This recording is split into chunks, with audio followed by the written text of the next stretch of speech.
So today we're going to talk about postmodernism, which is our current literary time period. The examples that I have here on the cover side include Lady Gaga, who represents the postmodern era because she really embodies her art. There is no big difference between her art and her life, and that's one of the characteristics of postmodernism, which we'll talk about in a little more depth as we move through the slideshow. A second example that I have here is the cover of the Beatles' Abbey Road album, which is parodied by The Simpsons. So parody and satire is also a big part of postmodernism.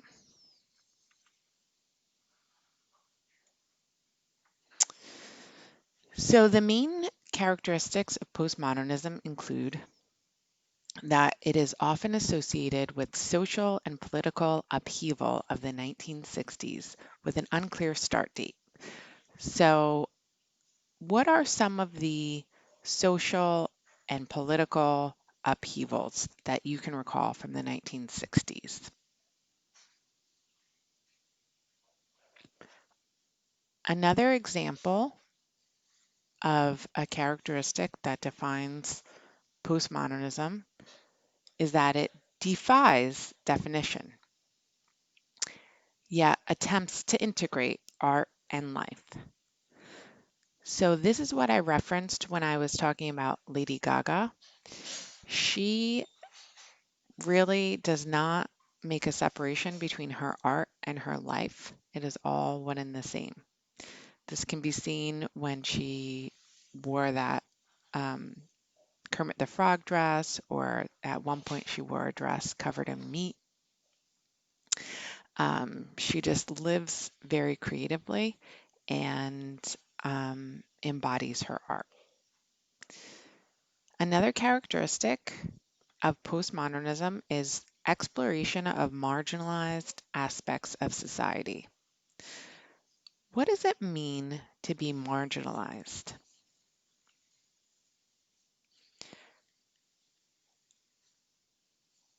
The next definition of postmodernism includes a blurring of distinctions between genres.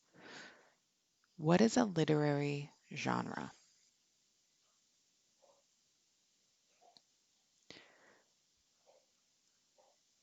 The next characteristic we're going to talk about of the postmodern time period is that it focuses on a vision of a contradictory, fragmented, ambiguous, indeterminate, unfinished, jagged world with no one truth.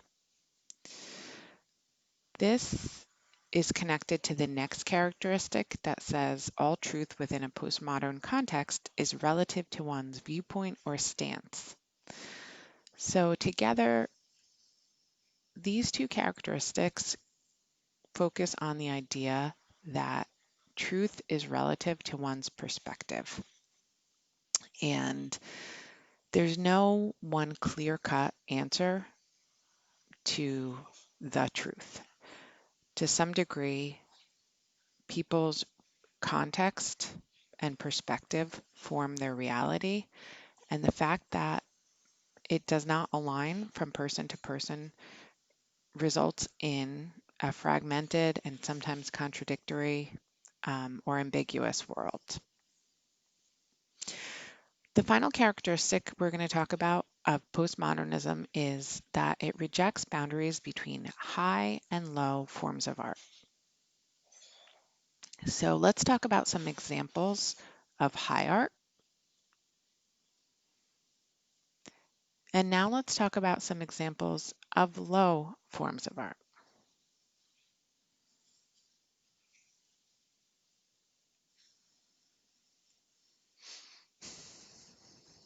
Okay, now that we've covered some characteristics of postmodernism, I would like to talk about tools of postmodernism. So tools of postmodernism include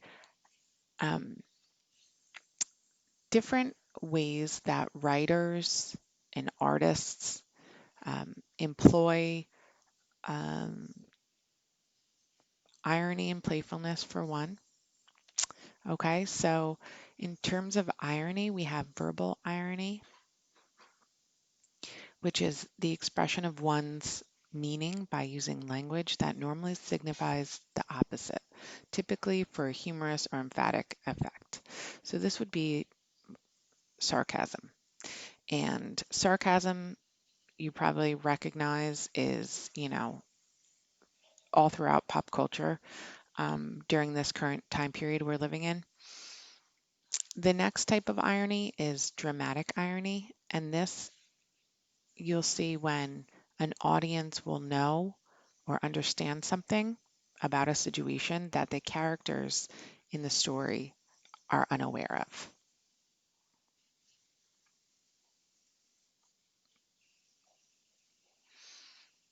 An example of irony from pop culture is from the movie Frozen and the lovable character Olaf. Olaf is a snowman who loves summer. He has a whole song about it, and it's sort of a playful, um, little funny aspect of the movie because he's just blissfully unaware that the summer sun would cause him to melt. So he's frolicking here, singing about how much he loves summer. Another tool of postmodernism is called metafiction.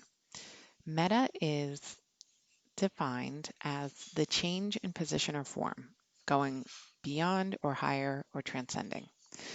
The narrator of a metafictional work will call attention to the writing process itself. The reader is never to forget that what she is reading is constructed or not real. She's never to get lost in the story. So, this is when the writer will acknowledge that he is writing a story and say it out loud to the reader.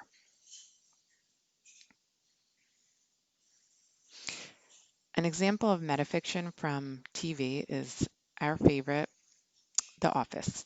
So, in The Office, you guys are probably aware, it's acknowledged that there's a story that's being told. Another tool of postmodernism is intertextuality. The definition is the complex interrelationship between a text and other texts taken as basic to the creation or interpretation of the text.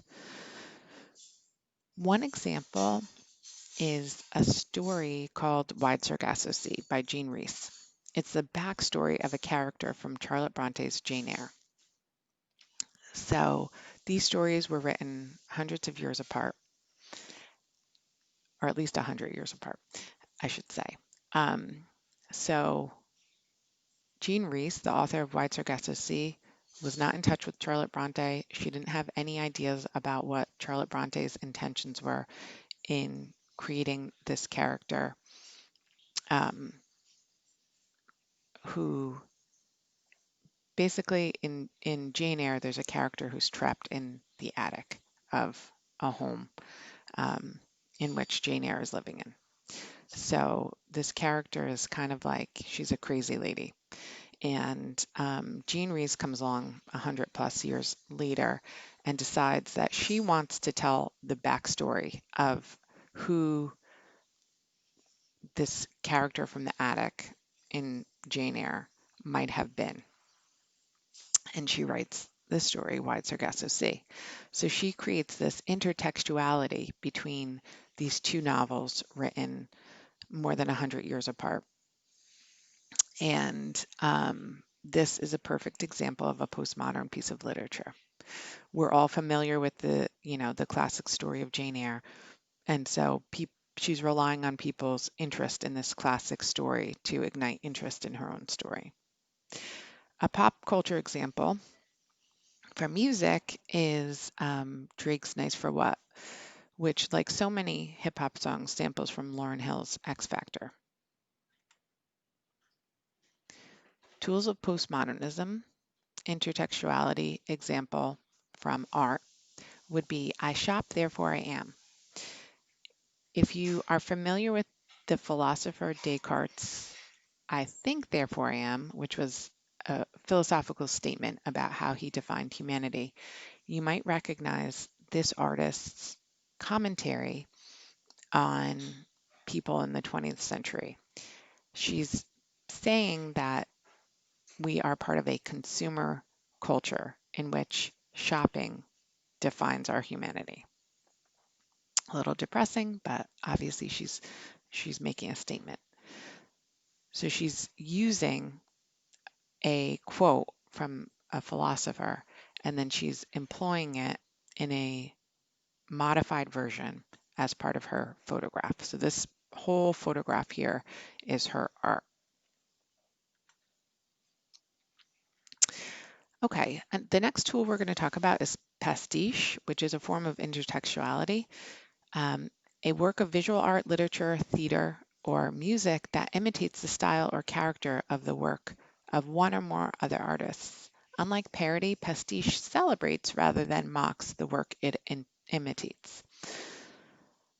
An example of pastiche is the numerous novels featuring the famous detective Sherlock Holmes, written long after the death of Sir Arthur Conan Doyle, are pastiche. So people use the character of Sherlock Holmes as a tribute to celebrate or pay homage to the original work by the author named Sir Arthur Conan Doyle. Here's another example of pastiche. This is Andy Warhol's painting, which was originally Marilyn Monroe. Here translated as a image of Dr. Spock from Star Trek. However, it's like a nod to Marilyn Monroe. So it can be a tongue-in-cheek imitation or tribute. And there's like an element here too of playfulness. And it's all designed to celebrate the subject.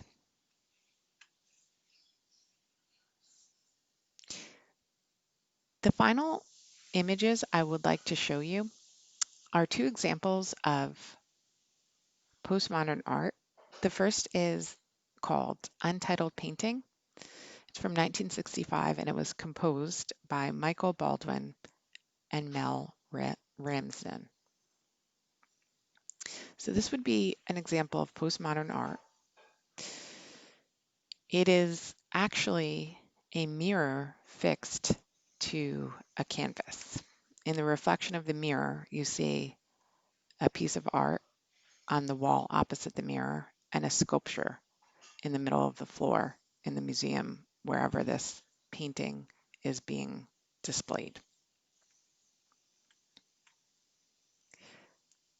The next piece of art is called Portrait Studio, and it is a photograph of a three-dimensional collage. And Daniel Gordon, in creating the collage, printed images from the internet, random images that he then cut up and redistributed to create this three-dimensional head, I guess you could say. And the result is something that he then took a picture of. So it is layered collage, photograph, sculpture, all in one.